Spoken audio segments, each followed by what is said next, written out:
ಕೊಟ್ಟೆ. ಸಕಲ ವಿದ್ಯೆಯನ್ನು ಕಲಿತು ಅರಮನೆಯಲ್ಲಿ ಒಂದು ಸೇರಿಕೊಂಡಿದ್ದಾನೆ. ಮಗನ ಆಟ ಮಾಡುವ ವಿಚಾರವನ್ನು ಕಂಡ ಮನಸ್ಸಿಗೆ ಸಂತೋಷವನ್ನು ಕೊಡ್ತಾ ಇದ್ರು ಕೂಡ ಅಂತರಾಳದಲ್ಲಿ ಒಂದು ದುಃಖಿನೇ ಮುಡ್ತಾ ಇದೆ. ಚಿರದರೊಂದು ಮಾತಾಡುತ್ತಿದ್ದಾರೆ. ಚಿಂತೆಗೂ ಚಿತೆಗೂ ಕೇವಲ ಶೂನ್ಯ ಮಾತು ವ್ಯತ್ಯಾಸ.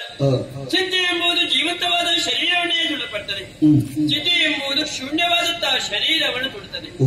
ಸುಖ ದುಪ್ಪಟ್ಟಿಗಿರಬೇಕಾದಂತಹ ಮಾರಿ ಚಿಂತೆ ಎಂಬ ಸಾಗರದಲ್ಲಿ ಮುಳುಗಿ ಹೋಗಿದ್ದೇನೆ. ಇದಕ್ಕೆ ಕಾಣಿಕಟ್ಟ ಯಾರು? ನನ್ನವರಲ್ವೇ? ಸ್ವರ್ಗವನ್ನು ಸ್ವಾಧೀನಪಡಿಸಿಕೊಂಡು ಬರ್ತೇನೆ. ನೀನು ಧೈರ್ಯವಾಗಿ ಅರಮನೆಯಲ್ಲಿ ಇದ್ದೀರು ಅಂತಿದ್ದಾರೆ. ನಾಲ್ಕು ಲೋಕವನ್ನೇರಿ ಅದೆಷ್ಟೋ ಕಾಲ ಕಳೆದ ಹೋಯಿತು. ನನ್ನವರು ಈಗ ಬರ್ತಾರೆ, ಮತ್ತೆ ಬರ್ತಾರಂತ ನಿರೀಕ್ಷೆ ನನ್ನ ಪಾಡಿಗೆ ಸುಳ್ಳಾಗಿ ಹೋಯಿತು. ಗಂಡದರ ಹಣೆ ಬರ ಇಷ್ಟ. ಮನೆಯಲ್ಲಿ ಬಿಟ್ಟು ಹೊರಟದ ಬಳಿಕ ಮನೆಯಲ್ಲಿ ಹೆಂಡತಿ ನೋಡಿದ್ದ ಕಾಯ್ತಾ ಇರ್ತಾರಂತ ಪ್ರತಿಯವರ ಪಾಲಿಗೆ ನಡೆ ಹೋಗ್ತದೆ. ನನ್ನ ಗಂಡ ಅಂತವರಲ್ಲಪ್ಪ, ಅವರಿಗೆ ರಾಜ್ಯಕ್ಕೆ ಒತ್ತಡ ಬರುವುದಕ್ಕೆ ಕಷ್ಟ. ಆದ್ರೆ ಇಷ್ಟು ಸೇನೆಯನ್ನು ಕೊಡಿಕೊಂಡು ಹೋಗಿದ್ದಾರೆ. ಯಾರನ್ನಾದ್ರೂ ಒಬ್ಬರನ್ನಾದ್ರೂ ಕಳುಹಿಸಿಕೊಂಡು ಬಿಟ್ಟಲ್ಲ.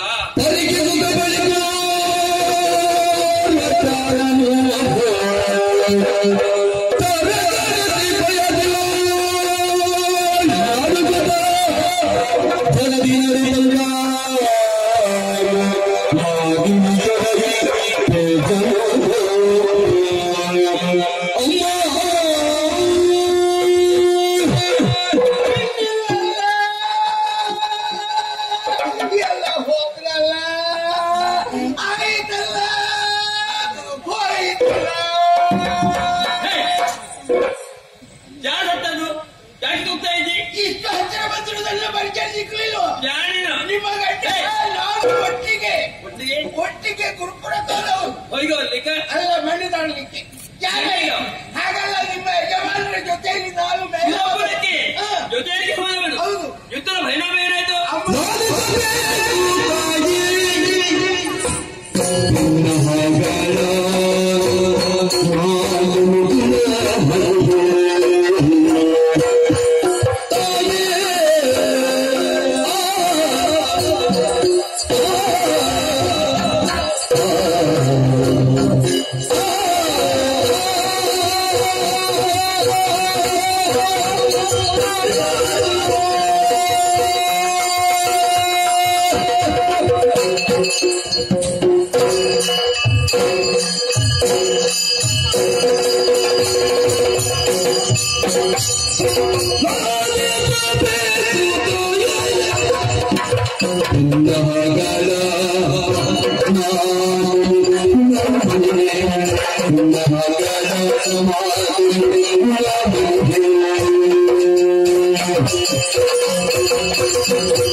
ಎಲ್ಲುಂಟು ಯಾವುದು ನೀನು ಕೇಳಿದ್ದು ಹಾಗಲ್ಲ.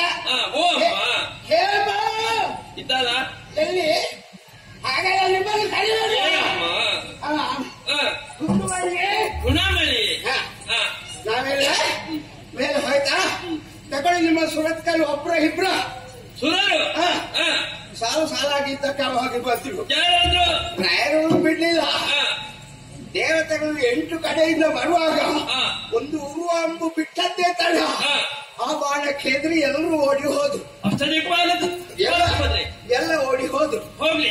ಆ ಕಡೆಯಿಂದ ನೋಡ್ತೇನೆ ದಕ್ಷಿಣ ದಿಕ್ಕಿನಿಂದ ಯಮ ಕೋಣನ್ನು ನೇರಿಕೊಂಡು ಒಂದು ಕೈಯಲ್ಲಿ ಪಾಯಸ ಮತ್ತೊಂದು ಕೈಯಲ್ಲಿ ಹಣ್ಣೆ ಹಿಡ್ಕೊಂಡು ಗಡಗಡ ಅಂತ ಬಂದ. ಒಂದು ಕೈಯಲ್ಲಿ ಭಾಷಣ ತಗೊಂಡಿದ್ದೆ, ಕುತ್ತಿಗೆ ಹಾಕ್ಬೇಕಿತ್ತು. ಕುತ್ತಿಗೆ ಹಾಕಲಿಕ್ಕೆ ಸಮಯ ಇಲ್ಲ, ನಾನು ಬಿಡ್ಲಿಲ್ಲ. ಯಾಕೆ ಬಿಡಿಲ್ಲ? ಅವನ ಮೇಲೆ ಮೊದಲೇ ನನಗೆ ಹಾಗೆ ಉಂಟು. ಎಳೆ ಪ್ರಾಯಕ್ಕೆ ಒಳಪಟ್ಟಂತ ನನ್ನ ಅಪ್ಪನ ಮೇಲೆ ಕರುಣೆ ಇಲ್ಲದ ಪಾಯಸ ಹಾಕಿ ಹೇಳಿಕೊಂಡು ಹೋಗಿದ್ದಾಳೆ. ಹೌದೌದು. ಆಗಲ್ಲ ಸಾಯುವ ವಯಸ್ಸು ಅಪ್ಪನಿಗೆ ಆಗಲಿಲ್ಲ, ನಾನು ಸಣ್ಣವ. ಆದ್ರಿಂದ ಸಿಕ್ಕಿದೆ ಯಮರಾಯ, ಬಿಡಲಾರೆ ಮುಂದೆ ಈತ ಆತನ ಹೋರಾಟಕ್ಕೆ ಕೈ ಎತ್ತಿದೆ. ಕೈ ಎತ್ತಿದ್ದೇ ತಡ ನಾಕ ಸಿಕ್ಕಾಂತರ ಸಿಟ್ಟೆಂಬುದು ಉಕ್ಕಿ ಬಂದು ಗಡಗಡ ಅಂತ ಕೈ ನಡುಗುವುದಕ್ಕೆ ತೊಡಗಿದೆ. ಅಲ್ಲ, ಹೊಡೆಯೋದಕ್ಕೆ ಕೋಪದಲ್ಲಿ ಸಿಟ್ಟಿನ ಬರದಲ್ಲಿ ಆವಾಗಲೇ ಆಯಮ್ಮ ಗುಡ್ಡೆಗೆ ಹೋದ, ಕೋಣ ಗದ್ದೆಗೆ ಹೋಯ್ತು. ಅಲ್ಲಿಗೆ ತಕೊಳ್ಳಿ ನಿಮ್ಮ ಸೂರಪ್ಪ. ಹೇಗೆ ಮುಂದಿಂದ ಉದೋರು, ಇನ್ನಿಂದ ಬಡಿಯೋರು. ಆನೆಯ ಮೇಲೆ ಅಂಬಾರಿಯೊಳಗೆ ಅವು ಕುಳಿತು ಬಂದ. ಬರುವಾಗಲೇ ರಾಯರ್ ಬಿಡ್ಲಿಲ್ಲ. ನೀನು ಆನೆಯನ್ನೇ ಕೂತಿದ್ಯಲ್ಲ, ಕೆಳಗೆ ಮಗ ಕೆಳಗೆ, ನಿನ್ನಲ್ಲಿ ಎಷ್ಟುಂಟು ಒಮ್ಮೆ ನನಗೆ ನೋಡಬೇಕು ಅಂತ ಹೇಳಿ ಇಬ್ರು ಮಾತುಕತೆ ಬಿಟ್ರು. ಸಿಟ್ಟು ಬಂತು, ಹೊಡೆದಾಟ ಆವಾಗಲೇ ತಗೊಳ್ಳಿ. ಗಣಗುವಾರ ಸಂಗ್ರಾಮದಲ್ಲಿ ಸೂರಪ್ಪ ಸೋತೋಡಿದ ನಮ್ಮ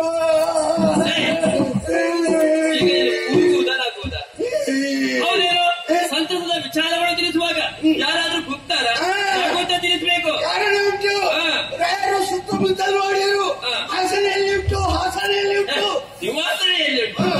ಆವಾಗ ನಾನು ಸೂಚನೆ ಕೊಟ್ಟೆ. ಕೊಟ್ಟಾಗಲೇ ಬಂದು ಗಂಭೀರದಲ್ಲಿ ಕುಳಿತಾಗ ಆ ಕಡೆ ಈ ಕಡೆ ನೋಡ್ತೇನೆ ಡಾಮರ್ ಸೇವೆ.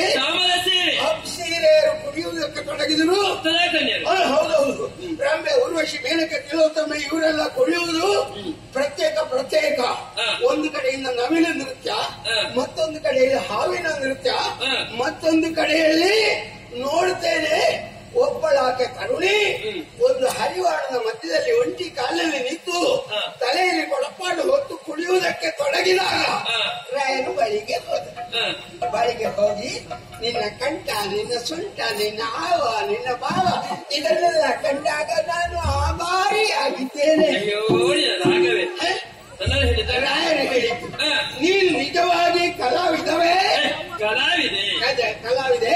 ನಿನಗೆ 10 ಜನರು ನೋಡುವ ಹಾಗೆ ನಾನು ಇಲ್ಲಿ ಗೌರವ ಕೊಡ್ತೀನಿ ಅಂತ ಹೇಳಿ ಬಾಕಿದ್ದವರಿಗೆ ಹೆಚ್ಚು ಬರೆದು ಕೊಡಿ, ಪ್ರತ್ಯೇಕ ಕೊಡುವುದಕ್ಕೆ ವ್ಯವಸ್ಥೆ ಮಾಡ್ತೇನೆ. ಮತ್ತೆ ಆದ್ರಿಂದಲೇ ಅಲ್ಲಿಗೆ ತಕೊಂಡು ಒಬ್ಬ ಹಾಲಾಡಿ ಬಂದ.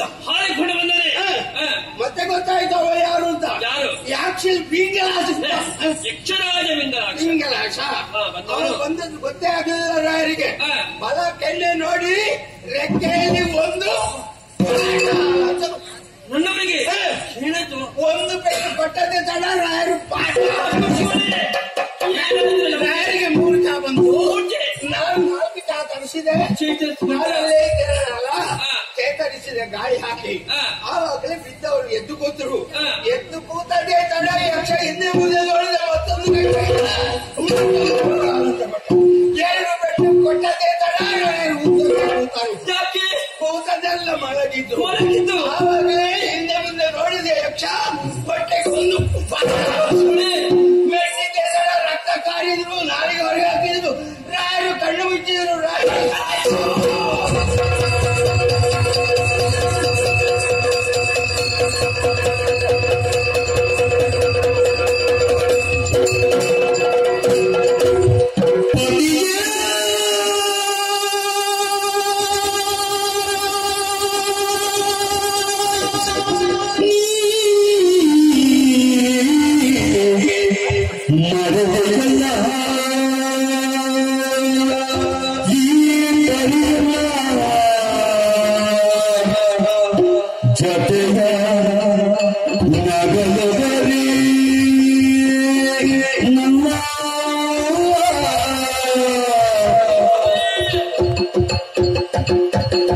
She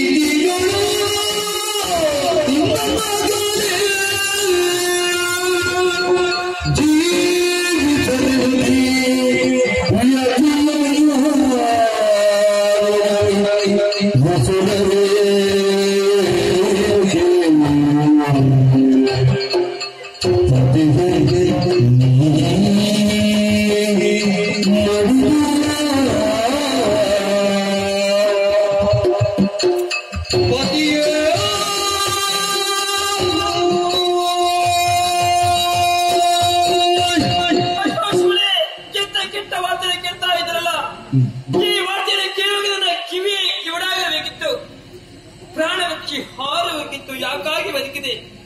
ನನ್ನವರು ಹೀಗೆ ಬರ್ತಾರೆ, ಮತ್ತೆ ಬರ್ತಾರೆ ಅಂತ ನಿರೀಕ್ಷೆ ನನ್ನ ಪಾಲಿಗೆ ಸುಳ್ಳಾಗಿ ಇಂದ್ರಾದಿ ಸುಮನತನನ್ನು ಬೆಸಗಿದಂತ ನನ್ನವರಿಗೆ ಕೇವಲ ಪಕ್ಷದ ಮರಣವನ್ನು ತೆಗಿತೆ ಅಂತ ಪಕ್ಷಿಯಿಂದ ನಿಮ್ಮ ಶಕ್ತಿ ಕುಂಠಿತವಾಗಿ ಹೋಯಿತೆ. ನೀವಿಲ್ಲದಂತಹ ಪ್ರಪಂಚದ ಪಾಲಿಗೆ ಶೂನ್ಯದ ಭಾವಿಸಿಕೊಂಡಿದ್ದೇನೆ. ಹೆಣ್ಣ ಜೀವನ ಸಾರ್ಥಕಾಗಬೇಕಿದ್ರೆ ಕೈಯಿಂದ ಪತಿದೇವರು ನಗುತ್ತಿರಬೇಕಂತೆ. ಆ ಭಾಗ್ಯವನ್ನೇ ಕಳೆದುಕೊಂಡಂತಹ ಪಾಪಿನ ಯಾಕೆ ಬದುಕಬೇಕು ಸ್ವಾಮಿ? ಯಾರಿಗಾಗಿ ಬದುಕಿ ಉಳಿಯಬೇಕು? ಇಲ್ಲ, ಬದುಕಿ ಉಳಿಯಲಾರೆ. ನಿಮ್ಮ ಜೊತೆಗೆ ನಾನು ಬರ್ತೇನೆ ಸ್ವಾಮಿ, ನಾನು